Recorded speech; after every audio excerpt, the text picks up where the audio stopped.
Good morning, Calvary Chapel, Perfect Love.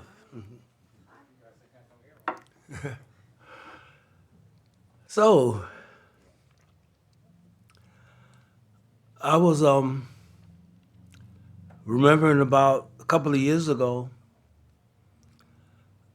I was sitting in church, feeling sorry for myself.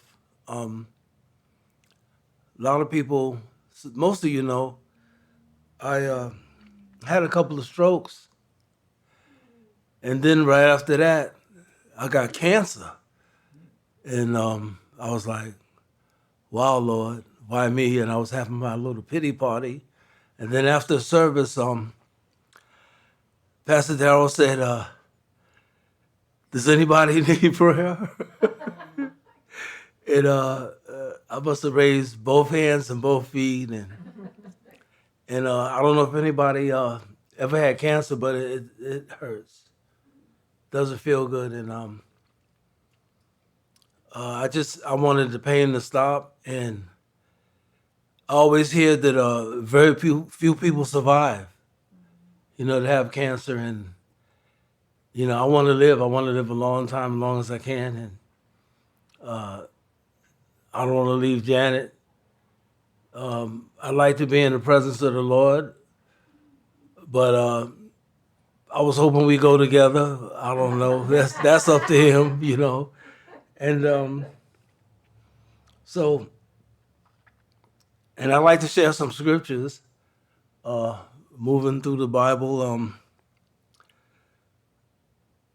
they're talking about is anything too hard for God, and that He's our spiritual and uh,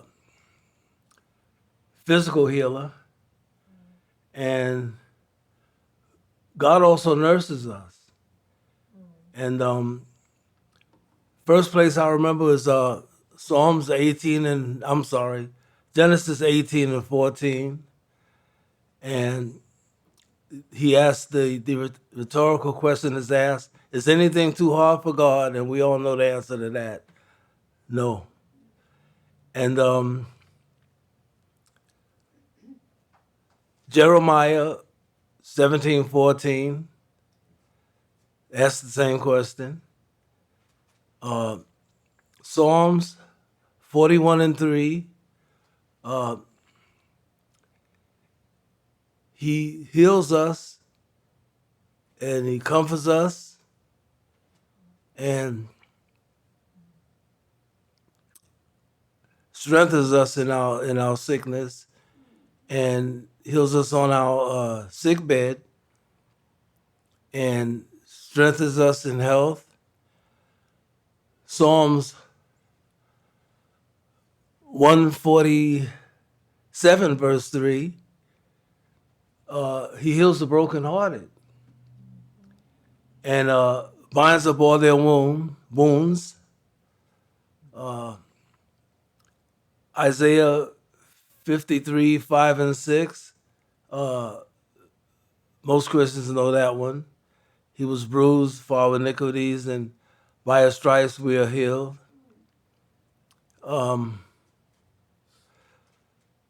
Gabriel is in the presence of the Lord. He does the announcements, and then I imagine he must have a loud voice to be heard throughout all the earth, and just to be heard with who he's talking to. He spoke to Elizabeth and Mary, and he asked them the same question: is anything too hard for God? And remember, they were barren. They were both barren, and so God fixed that. And James 5, I think it's 16. Uh,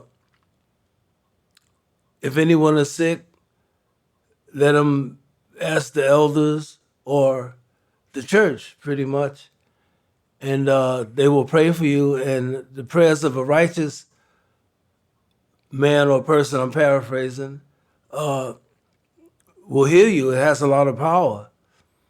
And I remember the church. I was asking the church to when Pastor Darrell asked if anybody needed prayer. the church. Everybody came up, laid hands on me. I mean, everybody. And they prayed for me. And God is outside of the realm of time. So sometimes people get impatient for the healing. And I believe in miracles now. And can't anybody tell me that miracles only happened in the Old Testament? Because he healed me while everybody was praying for me. And I stopped hurting. And the doctors, I went to a cancer clinic in La Mesa, and they graduated me. I didn't have to come anymore because I no longer had cancer. And only God could do that. And in closing, I want to say last Thursday, I was telling Janet how much I loved her, and I was in hospital for 2 months, and she was there every day. She didn't miss a day. And I told her that I want her to be there when I breathe my last breath. And she was laughing already because she said she would be there. And so I became lighter than air. I mean, I was floating up past the clouds. And then she said, unless I get stuck in traffic. and so back down to earth I went. So I just want to encourage y'all that no matter how big your mountain is and how big your illness, disease, or whatever, I haven't seen anywhere in God's word where there was something that he couldn't deal with, he couldn't heal, he couldn't fix. I mean, leprosy, blindness, Lazarus, you all know the story of Lazarus. I mean, he was pushing up daisies, and it doesn't say it like that, but Jesus called him out of the grave, the tomb, and he came out, and that's the God that I love serving. Amen. Okay, thank you all.